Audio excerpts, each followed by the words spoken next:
Relay.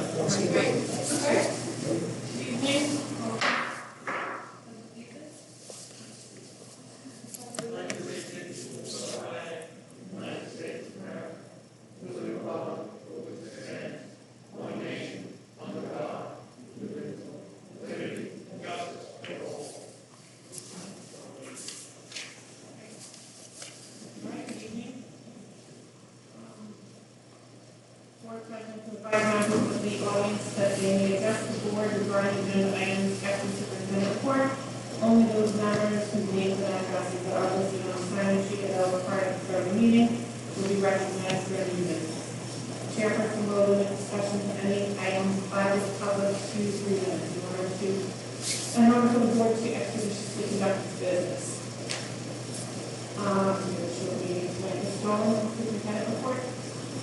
Yes, just thank you very much, President Carney. Ladies and gentlemen, just as a reminder, the virtual learning will be ending on May 3rd, with the exception of students who have documented medical issues. We close that window. Our doctor is currently reviewing all the packets, and these packets must be approved by a doctor. But ladies and gentlemen, we expect everyone, except for our medical exemptions that are approved by a doctor, for all students to be back in school May 3rd. And we will be addressing next week. We will give you details of our plan next week, how they'll be educated and how we will deal with quarantine students. But we are meeting with the Department of Health also to go over the process of quarantining and desk shields and the like. And I do want to make one, this is a very preliminary announcement, but the Walmart chain approached us, and we are hoping that we will be able to set up a pop-up vaccination site here in mid-May. We will keep you posted as we work on those details. But ladies and gentlemen, once again, to be very clear, the deadline is passed.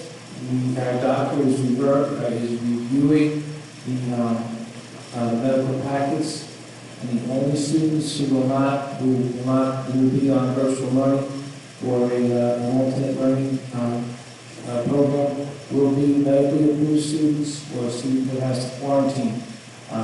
What we're seeing more and more, the students are in school, interacting with their teachers and interacting with each other. That's the best thing, for their recovery is to be back in safely to school. So we expect all our students, except for medical, ones approved by a doctor, to be returning to school May 3rd. And so, thank you very much, Mrs. Carney. Thank you, Mr. Dolan. Consent agenda. Any issues with the consent agenda? Okay. Consent agenda passes. I just like to recommend people to work on policies, to consolidation of policies, and effect to use little capital applications. Those policies are available for public review on the website. Budget adoption. The proposed budget for 2021-22 is $1,021,037,910. This figure reflects an increase over the 2020-2021 budget of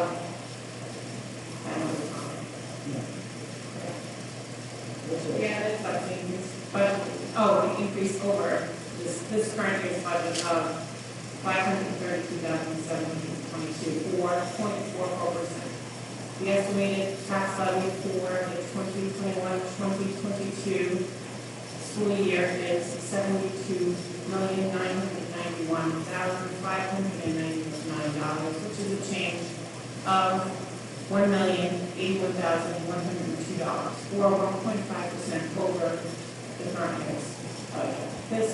This change is within the calculated maximum tax levy cap of 1.5%. Can I get a motion? Motion. Second. Discussion? seen the budget presentation a few times before, I think we work on the budget.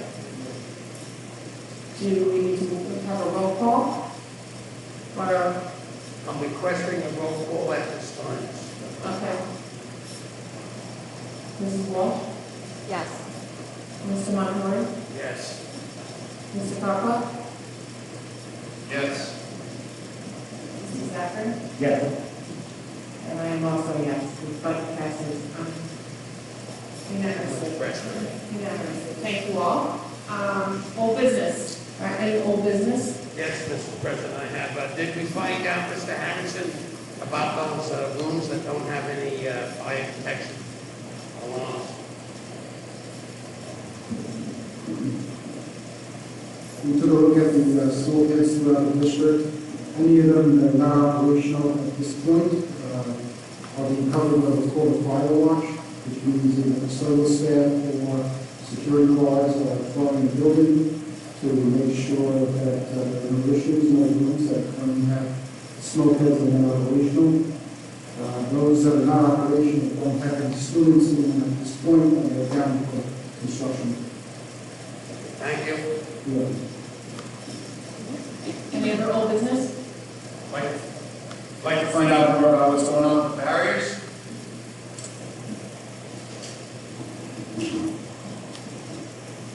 Which barriers? Shields, nonsense with wearing face masks, nonsense having dust. Those barriers. Once again, we're in discussion with the Department of Health. There is some confusion because the CDC's, the State Department of Health, and the Suffolk County Department of Health are not always in alignment. But we will be speaking with them again tomorrow for an update. Spoke to them earlier this week. They are, and again, these folks have worked very hard all year long. They're all trying to get on the same page. Right now, the students are still going to wear masks, using the face shield or test shield, but I do believe in the near future we're going to get, there could be a change in quarantine rules, and there will be a change in the directive on these desk shields. But until the Suffolk County Department of Health clears it, we will continue the way we've been going. Okay, so is the board prerogative to say, vote on whether or not we want to have barriers?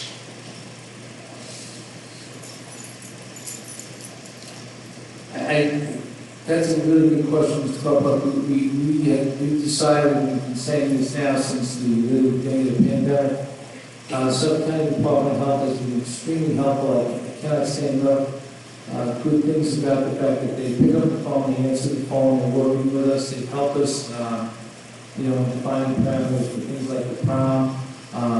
They have also been, I think, very supportive in their efforts to reopen.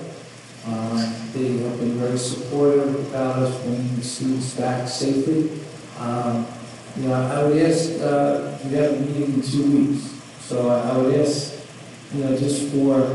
No, I'm not intending on voting on it tonight. I was intending on, how do we go about scheduling a vote about the barriers and shields? I will speak to legal and, speak to the attorneys, and see, because again, we are in somewhat uncharted waters, because you can go to one website and told one thing, the CDC and another. More importantly, as I said at the last meeting, I'm not going to use the analogy I used, but we want to hold the community together. And some people are, want to run ahead, and some people are a little bit more cautious. And the trick here is to keep these Islip united together. I think the fact that we're going to have virtually all of our students, almost all, I should say that, I don't want to confuse anybody, but we moved back now. If you don't want to come to school, you need to have a medical note. We're in the forefront in the county of getting our kids completely back into school. And so, I think we'll take a long, hard look at the barriers, but more importantly, we're also looking at and hoping and praying that we're planning for a very normal reopening in September. So the last 6 or 7 weeks, we are trying things so that we can be ready in September to go back to where we were in September of 2019. So I'll get some legal clarification, the legal opinion on barriers, but more importantly, I'm hoping Suffolk County Department of Health gets in sync with the CDC and we can move away from barriers. You say legal, what do you mean by that? Because legal's already told us that, the CDC, and the updated that is not recommend barriers. What we see? Yeah, and again, how to reconcile that, that's what I've been working on this week. And look, in defense of all the government agencies, this has been, a very challenging year. So, we are currently in discussion to try to get, that's the direction we're moving. And we're hoping that the CDC and Suffolk County get on the same page, and then things become much easier for us. I would hate to change as much as special change forces in the extreme. We made a conscious decision back at the beginning of the pandemic to work with the agency that we can actually speak to a human being. And like I said, they have been extremely supportive, always there. We've spoken to them on Saturday night, Sunday night, morning and night, weekends, vacations, holidays.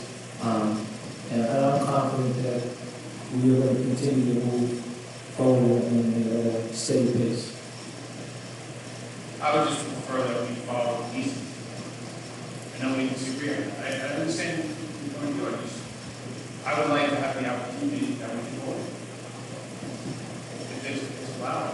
We'll certainly look into it. I don't think we don't disagree. I think this is a very good, healthy conversation. I just don't want to. We literally could it almost be like almost like have a menu where you can pick. And we pitch that way, like I keep saying, to someone, a human being who will say to us, the human being has a name and a title, and quite frankly, the office right in the river. In fact, I'm not going to walk because we're going to have a discussion about these things. Because we also want to prepare for the celebrations, the gatherings, the proms, the moving up ceremonies, the graduation prom are very big events. And we currently are planning, it looks like we're planning for 2 graduations with the hope that we can actually do one, the whole class can graduate together. But we probably won't know for sure until, the beginning of June. So, we have a meeting tomorrow to discuss that. And I'm proud of the fact that we're going to do a prom with, and again, the academics know what we're here for. But these kids deserve some celebrations also. And there are schools now I'm hearing that are actually having 2 or 3 proms. One of the neighbors is going to East Wing, and in these 3 rooms, and each kid is going to be assigned to a room. I don't have 3 DJs, and they're not going to be allowed to phone in. This board took the crazy step a couple months ago to say we're going to rent a tent and do something outside. So we're going to propose the same things with the barriers. Eventually the barriers will come in. Any other old business? Yes, I have all business on the elementary level with the bathrooms. When are we going to start construction again? I asked last meeting, and I can't remember the date, because got a call that a kid could go to the bathroom because the bathroom wasn't working in the elementary school. Can that be possible? I mean, we have bathrooms that are not functioning. Construction has started with all 4 elementary schools, so that will be ready to open in September. It's quite an aggressive schedule. I'm not sure. I'd like to look into the situation. Would you please, because September is September, and we're in April, and the kid, one of the children would go to the bathroom. I don't want to get into the whole thing, but the bathroom should be functioning, right? There are bathrooms in each building for use, so I don't have to get the details. Would you please, because if the kid has to go down the hall the teacher might not want them to go all the way down the hall. It was just a problem, and I didn't get, the full story, but we should have functioning bathrooms, right? Well, we do.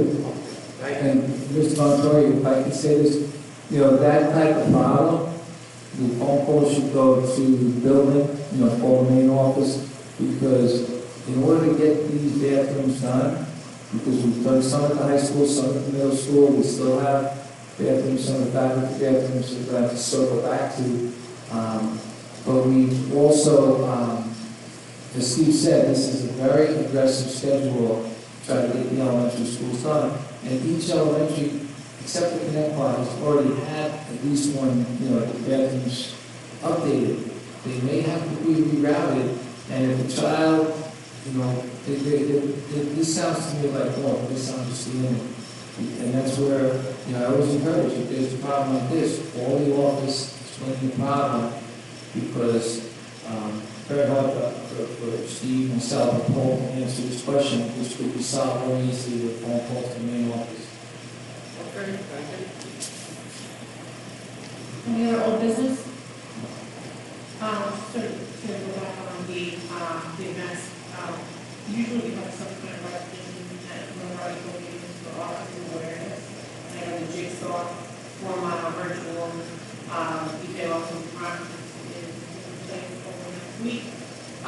So if anyone's interested in this, we'll have the information to register. It's from April 24th to May 3rd. The senior trip is in place next Monday, at City Beach, and the announcement is coming up to donate a DJ for that event. So I know the kids that are participating are looking forward to that. We have a lot of great events. My question is just, what does it take to get a student square message sent out? There seems to be this communication beyond that. It was looking for some kind of additional just recognition that maybe that communication it wasn't provided. I mean, they were saying obviously, and after the fact, I'm sure they're going to do that again, but it was just a little. The permission slip for the trip was structured and presented in such a way that it actually was the least appealing thing that I would want to do on a Monday, because if I was given that permission slip, I would say, why would I spend $20 to do nothing?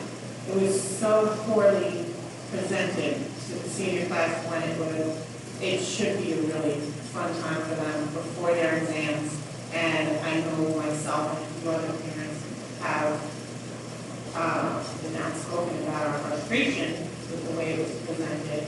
Because I know, let me give you an example. When the French or Spanish field trip takes lofty presentations to the kids, this is all that you're going to experience. And also, no, you can't drink and you can't do this and you can't do that. Okay, so obviously, it's a school trip, it's an extension of the student code of conduct. And they know that already. They've been here for 12 years.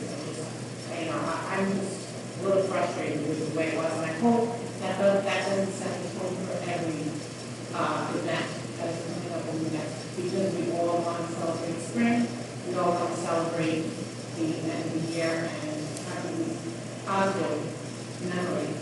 And, kind of, I was surprised that it was so poorly marketed.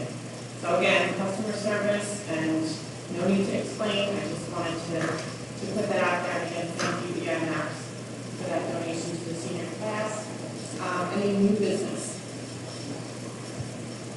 No new business, and we have no public comment. And let me just remind the public, we are open to our audience. We have a few audience members here. As things open up and the capacity increases, we're able to, so if there's any questions, we want to come first. The next Board of Education regular business meeting and annual budget hearing will be held on Tuesday, May 4th, 2021 at 7 p.m. Motion.